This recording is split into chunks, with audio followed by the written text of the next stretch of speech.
Truth here with rising prospect in the lightweight division, Mikaela Mayer. Thanks so much for the time. Thank you.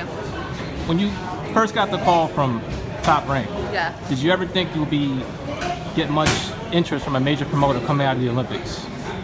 Well, so no. I mean, after the Olympics, obviously all the guys on the team are turning pro, and I didn't really know what I wanted to do. I spoke to a few promoters, and I didn't really feel like I was getting the respectable offers that I deserved, being an Olympian and all. And it was because I was a woman.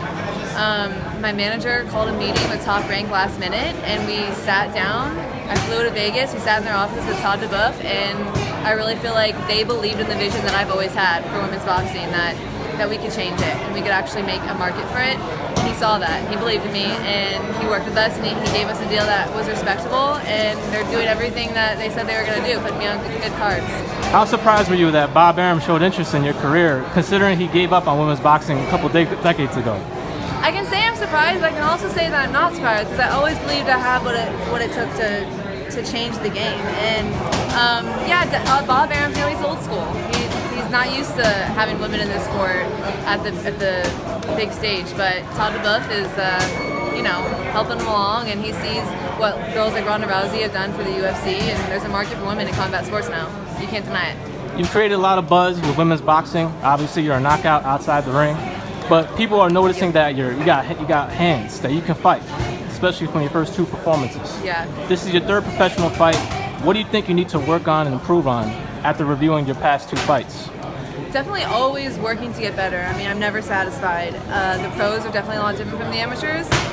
It's not so much thinking about speed and scoring now. I really have to think about picking my shots and hurting my opponent, because you have these little gloves and no headgear, and you don't want to be in there taking any punishment that you don't need to be taking. So definitely working on that, sitting on my punches more, some more body work, and very different from the amateur style. You've been weighing 132 pounds for quite some time. Mm-hmm. Is there getting any more harder to make that weight, considering you're very tall for the division? It got a little harder over the last couple of years, but not really, because I used to just walk around at 132 and I'd fight at 132. I didn't cut weight. So now I'm having to cut like 7 to 8 pounds, and really not that much. I don't get heavier than 141, 142. So it's not that bad. Is the ultimate goal for you to eventually perhaps headline a major card at a big venue sometime within the next 2 years or so? Of course. I mean, I didn't just kind of develop this vision of being on a big card. Like, I have a bigger vision. I want women's boxing to be on the big stage. I really believe that women like me and other women who've come out of the Olympics, we have the talent to headline cards. And I know it'll happen. It's just that people need to start seeing us. Promoters need to start backing us, giving us the media attention, putting us on big cards like this alongside other Olympians. So I think the time is coming in the next year or two. Do you have any history with Katie Taylor? Have you sparred with her in the past? Do you know her? I definitely know who she is. Of course, I've been following her my whole career. We've never fought each other. We've never sparred each other. Her coach came over to USA, became the USA Olympic coach. He was my coach all the way through the Olympics and everything.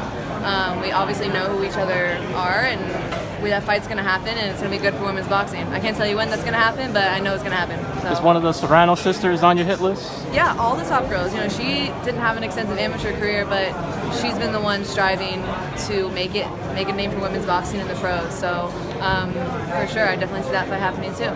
Thank you very much, Mikaela. Thank you. Nice to meet you. Nice to meet you too.